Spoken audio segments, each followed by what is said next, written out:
Hi, listeners. Welcome back to the latest episode from the Lessons from the Playroom podcast. We are venturing into a topic that we have not covered yet in the Lessons from the Playroom podcast series. And I am very, very delighted to have Hannah Young with me to talk about poetry, everyone.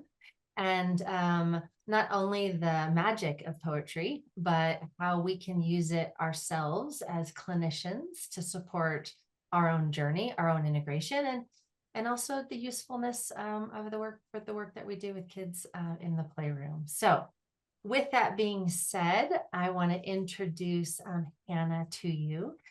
Hannah is an accredited play therapist. She's based in England, where she supports children and young people and their families, both in educational settings and in private practice. She's a clinical supervisor, child-parent relationship practitioner, as well as being trained in therapeutic life story work. Passionate about the role poetry can play in creating a more meaningful connection with self and a deeper attunement with other. She writes poems as a means to capture and conceptualize children's play, exactly what we are going to talk about today. So Hannah, thank you for joining me in this conversation. Thank you, Lisa, for inviting me. It's my absolute pleasure.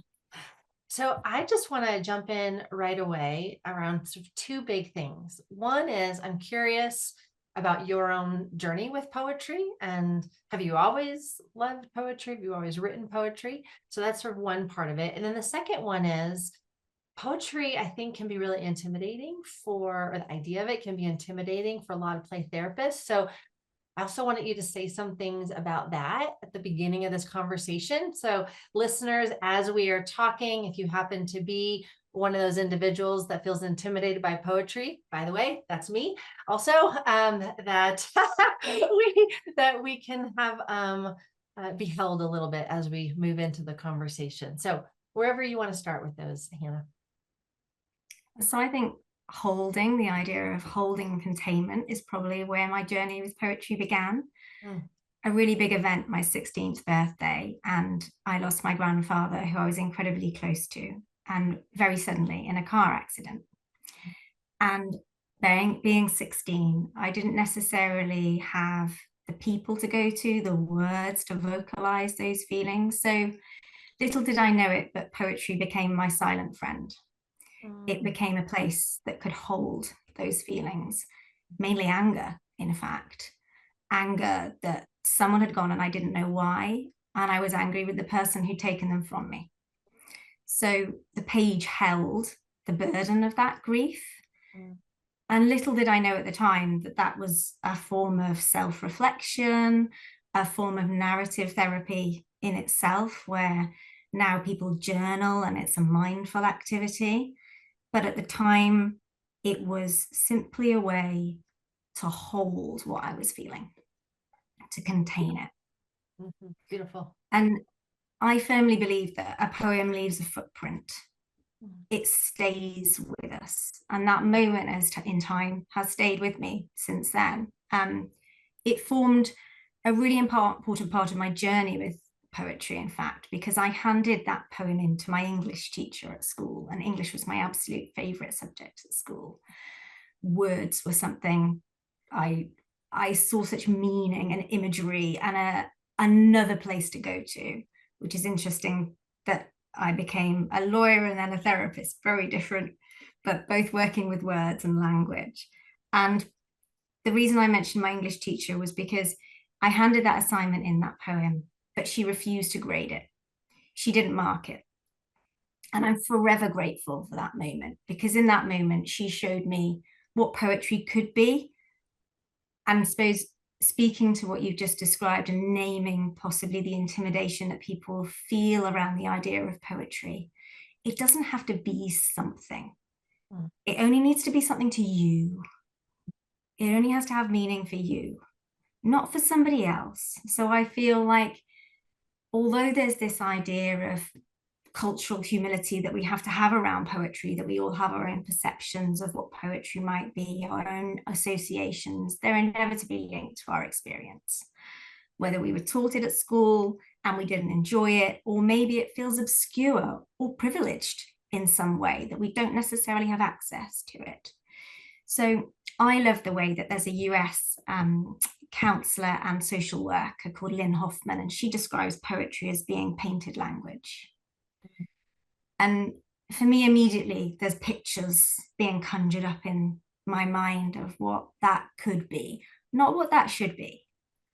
And if we want to even begin now by naming some of the tenets that you work around of what are threats to our nervous system, well, the shoulds are threats. So I want to begin this conversation by explaining and sharing that there are no shoulds. There are no ways of doing this. There's not one way, there are many ways. And yes, we can get on to sharing how I work with it, but I'm not suggesting that that's the only way. There's meaning to be made.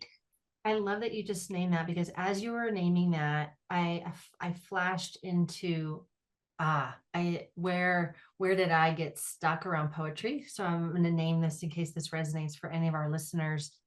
I remember learning about poetry in school, but it was a very structured way, right? There's this many lines and this has to rhyme and it has to fit into this, very sort of almost like precision, right? The sort of precision piece. And I think that idea of having to fit creativity or sort of an essence, because I do think poetry sort of has this essence to it, this sort of essence or this expression into something that's rigid. I think maybe for me is where the intimidation came in. I think that's true for many. Well, I know people around art too, that's another sort of place. And so I love that that's where we're starting in this conversation. And I'm excited to hear where you're going to go with this, because you're already planting a seed that, oh, no, that's not what we're talking about. We're talking about a very different kind of a process around poetry. So thank you. Absolutely. And I think containment and compression Yeah. are two entirely different things. Mm-hmm. Really, really important to name. Mm-hmm. I think poetry has that freedom, a beauty around it. So I find it inviting. I want the listeners to feel invited, not intimidated. Mm-hmm. And I suppose making that connection between poetry and our practice as therapists is that poetry relies on ideas and metaphors. And so does our practice. As practitioners, we are entirely used to working with the unconscious and the unsaid. Yeah. So that's where I feel there's a natural connection to be made. And really, I suppose that's where poetry wove its way into my practice, where I talk about losing my grandfather and that lack of control I had around that situation. And poetry wove its way into my therapy room because, again, with many endings with our clients, there's a lack of control. There's a lack of control potentially for the client themselves, depending on the reasons they're concluding therapy, but there can be a lack of control for the therapist. I certainly feel that in my practice. Sometimes it's relating to funding, sometimes it's relating to a child moving away. And for me, poetry came into my therapeutic work when I felt a system had failed a child and there was fragmentation, and I was struggling to process that experience. And so I wrote a poem, and that's where it began. So I suppose suffering, our suffering, the child's suffering, can be a really positive access point to poetry. And through my explorations, when I started to realize this about poetry, that it could be something more than something obscure, something privileged, more than words, I learned about something in the UK called the Poetry Pharmacy. And I don't know if you have anything similar in the States, but the Poetry Pharmacy began with a lady who was entitled the Emergency Poet. And she began in the back of an ambulance, working with patients with dementia. And she delivered poetry to those who were unable to access it. And she did so through delivering not a prescription in medical terms, but a poem. So for emotional ailments, she chose a poem and delivered it to these patients. And now it's become a much larger phenomenon, at least in the UK, where there are 2 permanent locations and presentations across many literary festivals. And renowned actors deliver poems. So it's a form of what I now know to be receptive therapy, a form of narrative therapy, but where you receive a poem from an established poet. And it's to bring a moment of illumination of an experience, to see things differently. And that's what poetry's done for me in the playroom. It's enabled me to see things differently from my own perspective, so to connect with myself more, to hold that containing feeling, but also to connect with the children that I work with, because I can see things anew. I can feel that lived experience because I'm working with the unconscious, with the unsaid through metaphor and imagery. So I feel like it has so many layers that can work for us as therapists, but also for the children that we support. And not to mention the families, if the poem makes its way out of the playroom, how those reverberations can ripple even further. So powerful. It is. Yeah, take us into, let's start with your use of poetry yourself a little bit more. So you talked about these moments of suffering, or these moments where you're not understanding, or something feels fragmented, of using poetry, right, in those moments. So is that like after a session, you'll write a poetry about what that felt like for you, or you write a poem about what you think the experience was like for the child, or like how do you work with it? So through my research into narrative therapy in general, I came across a genre of poetry called rescued speech. And this originates from, generally, it's two authors and researchers known as James Beattie and Behan. And kind of 2003 roughly, it's not certain when it originated, but the idea is that in the therapy space, actual speech is taken, that is said between two people. So generally it began between two adults in therapy, and the words are taken from that therapy space, that dialogical space between the therapist and the client, and the therapist goes away and creates a poem, so deconstructs what was said in session and reconstructs it in a poem and offers it back to the client. And the idea is that it can amplify problems, it can offer alternative narratives, alternative ways of seeing things. And so through my research into this form of rescued speech therapy, I became aware that the way this happens is the therapist looks for moments of becoming, moments when the client is talking themselves into becoming. They're evocative, they're laden with emotion, they might be repetitive, or they might be new.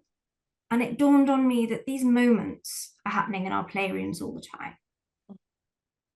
And it landed with me, and it was a sudden light bulb of, and even as I'm saying it now, I can feel it. We live these moments with children every single day. And so what I've done is taken that raw material that's playing out in our sessions and then compose poetry with it. And if we don't want to use the word poetry, I've put words to it. I've put language to what I'm observing. That's simply all I've done. And that might be through some form of structure, but it can also simply be what the client has said verbally. It can be looking at the tangible details that the toys, the mediums that they're using in the playroom. It could be what senses were heightened in the playroom. And really what it comes down to is our clinical notes. So I look at my clinical notes. That's a form of therapy, arguably in itself. It's a form of journaling, a form of mindfulness, that when we download that information onto a page or onto our computer, it's a form of catharsis, it's a form of letting go and release. And so I go back to those notes, and that's where the process begins. Whether that's for myself, because I need to let go of something, or whether I feel like it will offer that moment of illumination, that moment of becoming for the client's benefit, I feel either way, it's deepening the alliance with the client because I'm attuning to myself and I'm attuning to them more deeply.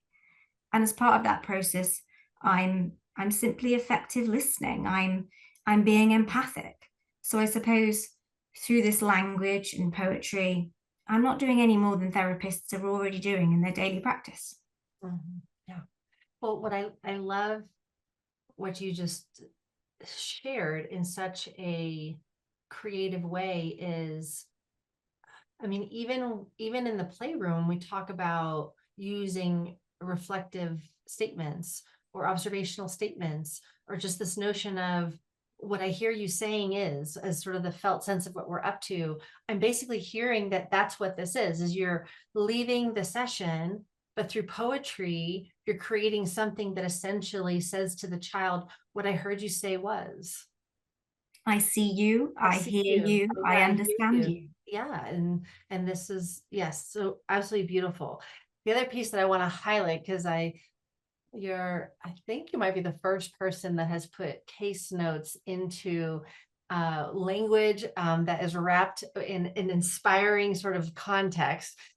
Listeners, did you hear Hannah basically say that case notes is actually a mindfulness practice of being able to download? It's not just something you do for insurance companies and for, legal purposes, but it's actually a process to help you integrate your own experience. So I just want to add that in there. Hannah, thank you for saying that.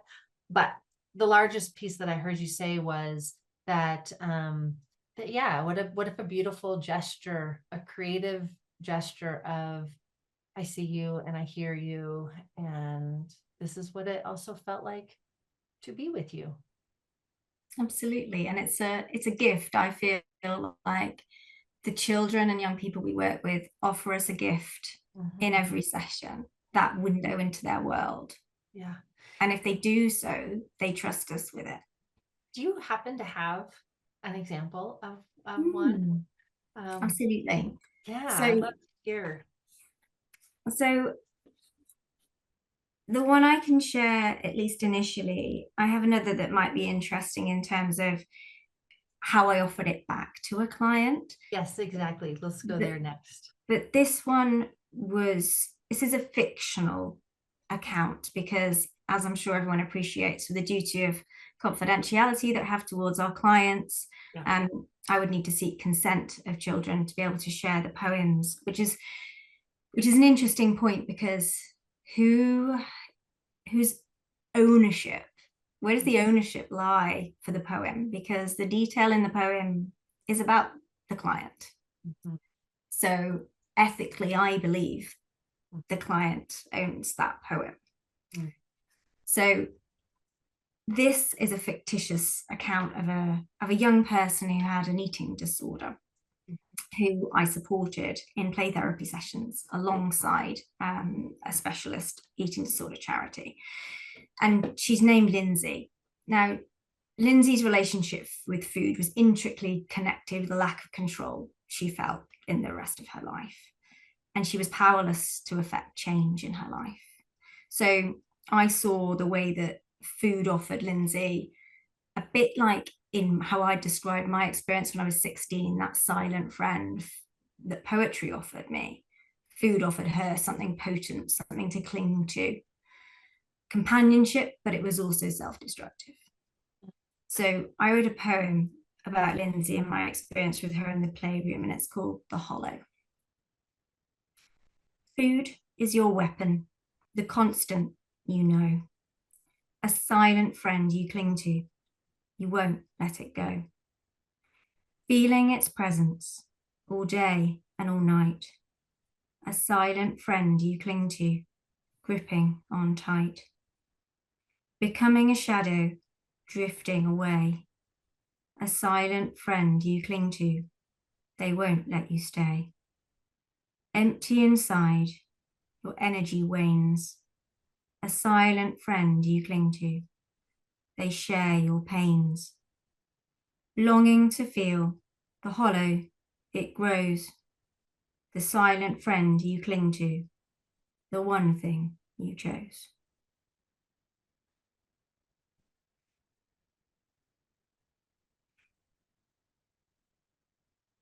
Feel emotional. And Hannah, part of the emotion for me is, I know this is a fictitious individual, but I'm going to pretend that it isn't. And in less than a minute, I feel like I know your client. It's an interesting one, isn't it? A response on an emotional and a physiological one. Exactly. I don't need to know the backstory. I don't need to know the well, how many siblings and where does she live and not, like all of this, the other information that we tend to feel like we need to collect about our client. In feeling your words, like none of that mattered. That was, well, not saying that didn't matter, but that wasn't what was most important in the moment.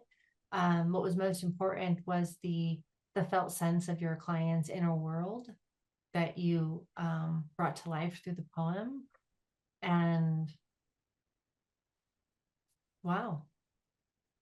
And it offers that distance, just like the toys do and the other mediums in our playroom, that if we were to offer this back, there's a distance, there's a safety in it, Mm-hmm. that I'm never directly saying, this Mm-hmm. is you, Mm-hmm. but I'm saying, I hear you, I see you, Mm-hmm. I understand you. And there's lots of research around how that sort of person-centered approach and that empathic approach and the way that we're attuned to our clients helps a client to see their inner critic and to show that as a therapist, we accept every part of them. Yeah. And poetry, I feel, enables us to engage with that other voice, Yeah. that other part of self, and So welcome them in. exactly. And as you were, even before you just started sharing that last little bit, what was coming to mind also was when you said that it helps create a little bit of distance. What emerged in my thinking was, right, because you illuminated a part. And so there was that feeling of, oh, we're talking about a part of self, and then use that language, a part of self, not the totality of who this client is, but a part, a significant part, but a part. And there's something about that that was just beautiful of yeah, we're just going to name the part and we're going to speak to the part. And yeah, I can yeah, there's something beautiful about that. Yeah, part of self. And to show them that they're welcome, Yeah, that they're exactly. accepted. Exactly. And I suppose it speaks to many of our clients who've also experienced trauma where they can't let go of those parts of self yet because those parts of self have kept them safe. So it's honoring it. Yeah. Well, the simple fact, I mean, as the clinician, if you were to turn around and share this with your client, the fact that you took time to write about the part in and of itself means that part is important. It was important enough to have time and attention placed upon it.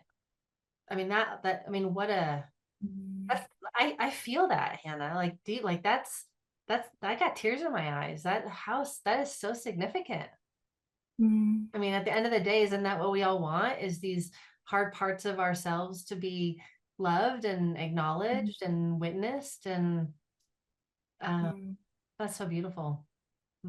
I think what you're describing is so aptly explained. There's a US poet called Adrienne Rich, and she talked about how a poem breaks the silence that had yet to be overcome, and how the writing and the hearing of the poem profoundly alters the poet and the recipient. Wow. And I'm a firm believer of that. I talk about how it leaves a footprint. Yeah. There's a mark. Yeah. So share with us now, how might you use the poetry with the clients specifically? Is it you writing and then sharing, or do you ever co-create a poem with your client? So Some into that.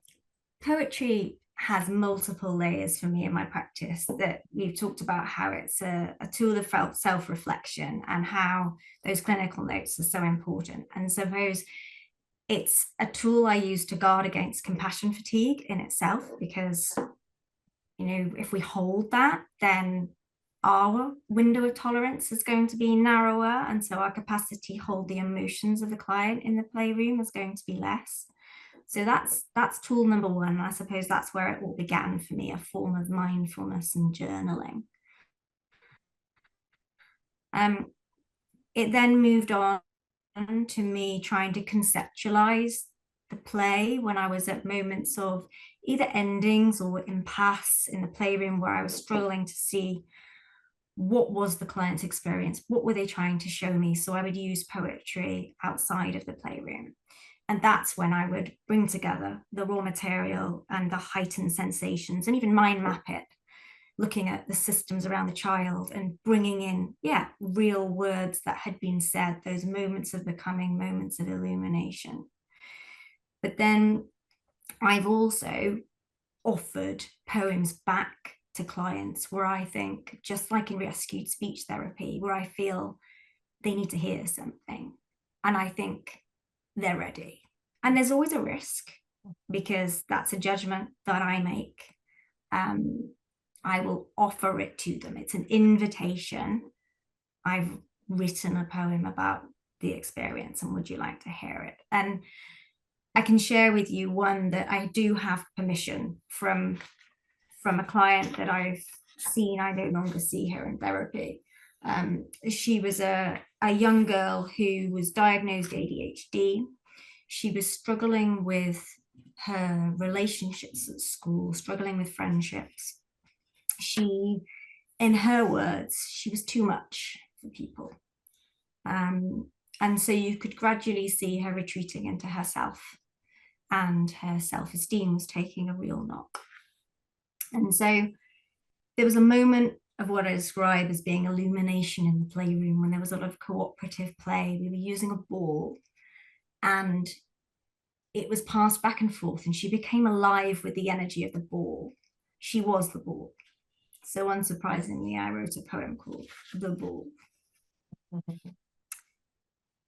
Happiest when you bounce, bounding, jumping, free, reaching heights, scaling fences. It's your natural way to be. Back and forth, up and down, people pass you on. Longing to be held, you never stop for long. Bringing joy and laughter, a language that we share. You fear you'll be discarded, no longer taken everywhere. Once bold and bursting, over time you pull away, doubting that you're wanted, deflating day by day. Now you question what your use is, if you are wanted at all. You hunt for a new purpose, to be anything but a ball. Wow.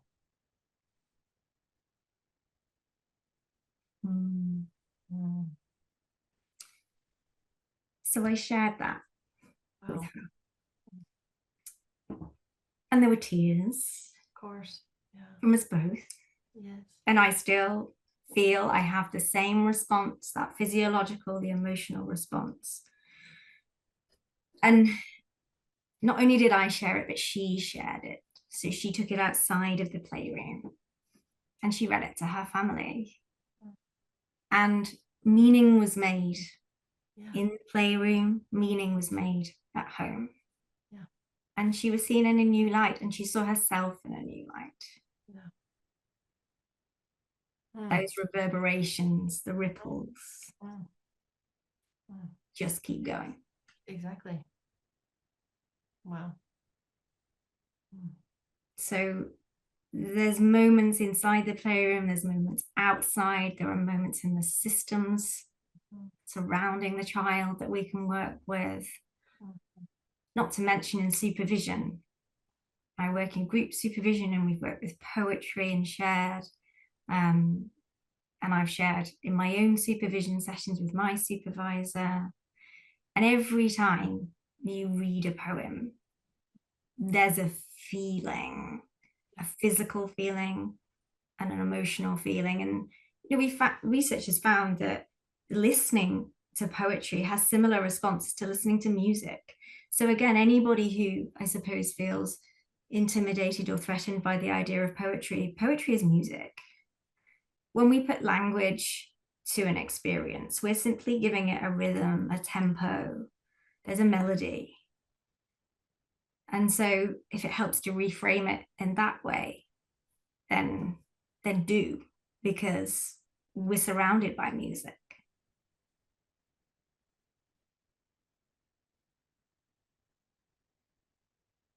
And I've been doing this podcast for many years. And, my job on this side is to facilitate the conversation. And this might be the first time when I don't have words. And I think that just speaks to the whole point. I'm just left with a feeling in my body. It's like my brain doesn't want to, I don't want to go left brain. Right? It's just I just want to bask in the felt sense of these two individuals, and that what you brought to life through the poems, and nothing else seems important other than that in this moment. And that's why it's mindful. Yes, it's just really interesting. It's like I don't want to go left brain. Yeah. I want to sort of extend this out. Listeners, if you're having a similar experience that I'm having right now, my invitation for you is to let yourself feel it deeply. Feel your bodies, feel your feet, feel your heart. If you happen to be sitting somewhere quietly listening, okay, maybe even just pause this recording for a second and just feel.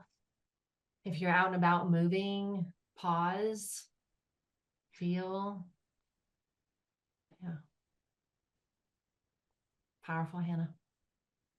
I think what's so important to remember about poetry, just like our work in the playroom, is it's processing. Yeah. It's never finished. Yeah. None of the poems I write are ever finished. Mm-hmm. It's a moment in time. It's a moment in time. Amazing. It's processing. And so if anyone does feel that pressure that it has to be something and should be something, then it can continue to be whatever you choose it to be. Just like the client will leave your playroom one day and continue to process. It's just the beginning. Exactly. Our time with them was just that. It was a moment in their timeline. Yeah. And in a poem, we're capturing a fragment of their experience. So beautiful. Hannah, you mentioned supervision.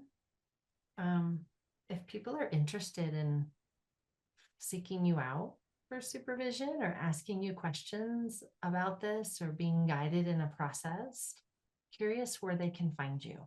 Yeah, so I'd love to hear from anybody who'd like to talk more about poetry. As you can see, it's a joy, it's a passion, there's a beauty in it. So best way is through my website, which is beyondtheLookingGlass.org.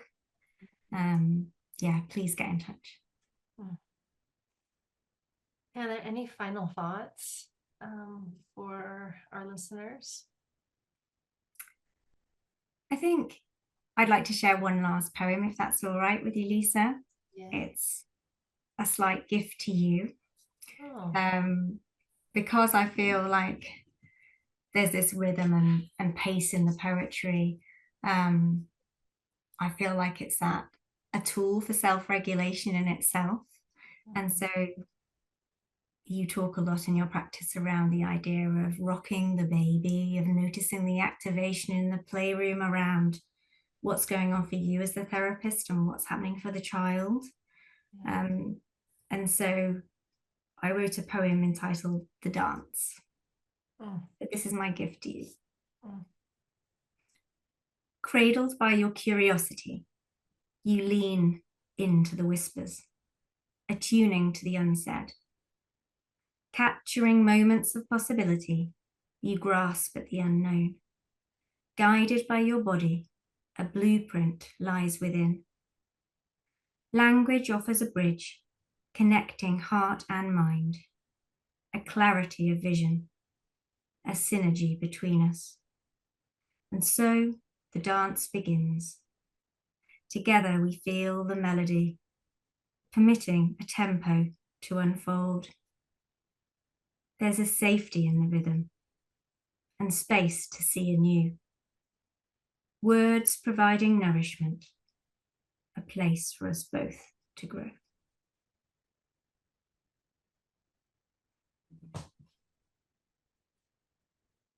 And I don't know if you remember that my story with subject play therapy began with a dance.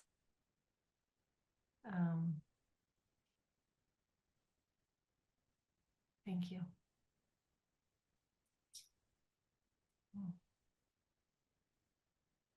I am going to let the words and the tears just be. Mm-hmm. Thank you.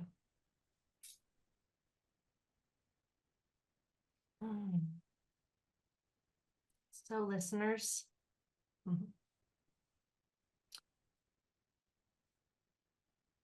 wherever you are in the world, whatever you're up to,